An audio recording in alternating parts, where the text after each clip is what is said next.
Hi, I'm Mike, and I'm the retail training supervisor here at Summit Racing, and this is my 1964 Buick Electra.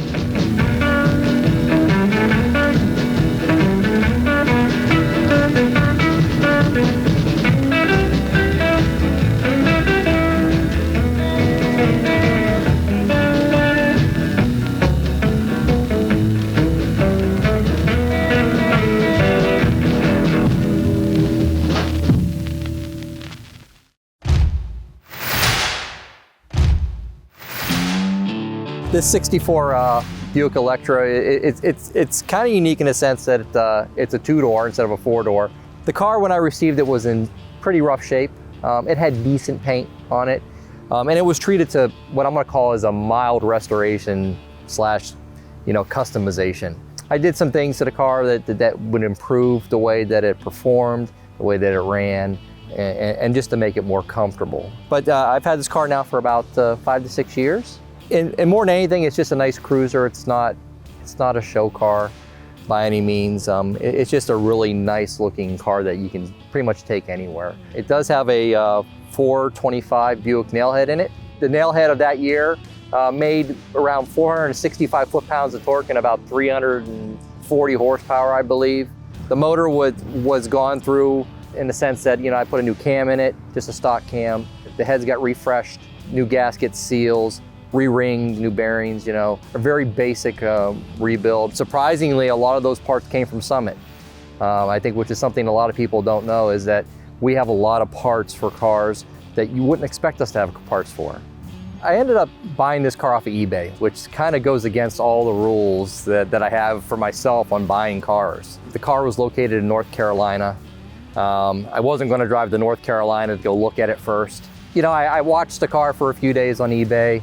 I sent the seller a message asking for about 100 pictures, and I ultimately ended up bidding on the car at a price much lower than I thought the car would sell for, and lo and behold, I ended up winning it. So then I panicked. The car actually showed up at my house in a snowstorm, believe it or not, in the middle of the night, right around 1 a.m. in February, I believe it was. And the reason for that was the guy didn't want to park it on the trailer in a hotel and let it sit overnight. And so that's kind of how I ended up with it. I've always liked full-size cars. I've owned Chevelles and Novas, Camaros. I think it goes back to the fact that a lot of the big players in my neighborhood where I grew up drove big cars. You don't see a lot of 1964 Buick Electras on the road, especially a two-door nonetheless. It was the right color on top of it all. I think for a lot of car owners or car buyers, you'll see a car and you just know that it's the car for you.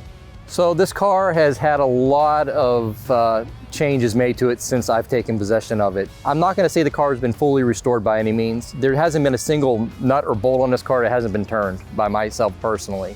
Fixed the suspension system on the car. The suspension was completely worn out when I got it.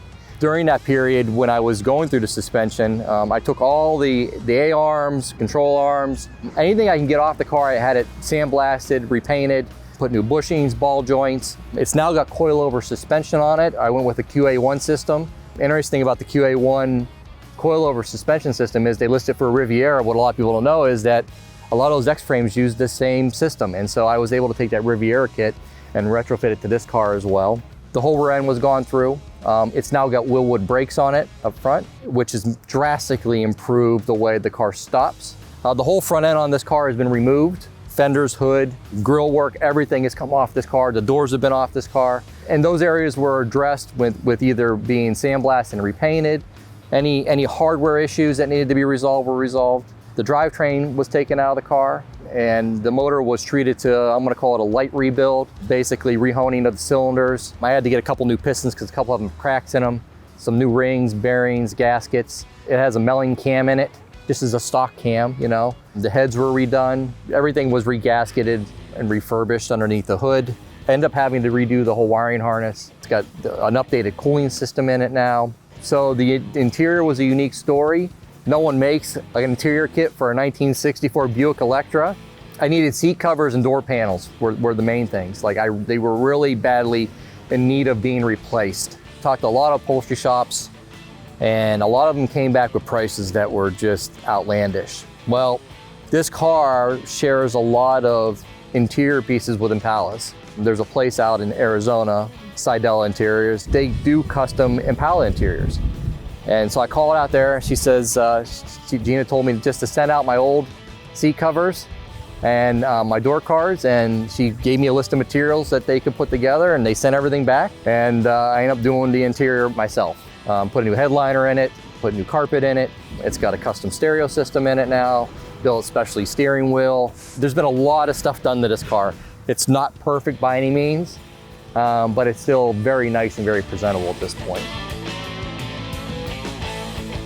A lot of the largest challenges with putting a car like this together is sourcing parts. It really is. A lot of parts could be sourced through Summit. I was shocked to see how many parts we actually did carry. Most of the engine parts came from Summit. Most of the suspension pieces came from Summit. Anything upgraded on this car pretty much came from Summit.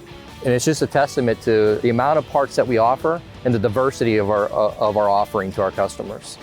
So my favorite part of this car is probably just the body styling, the lines on this car. I think that they're unique. I think a lot of people look at it and they don't really exactly know what it is. A lot of these early cars, the chrome work should remain. I like how the chrome breaks up and calls out certain features of the car. The other part I really like on this car is the interior. I think it's one of the things that gets called out to me, at least from people that look at the car quite frequently. They seem to always have questions about who did it, you know, where did I get the fabric patterns, whether it's original or not, you know. I really do. I really like the interior probably the most on this car out of everything that's been done to it. I've worked at Summit now for about 23 and a half years, somewhere around that range. Being a car enthusiast and working at Summit makes it so that it's not so difficult to wake up for work in the morning.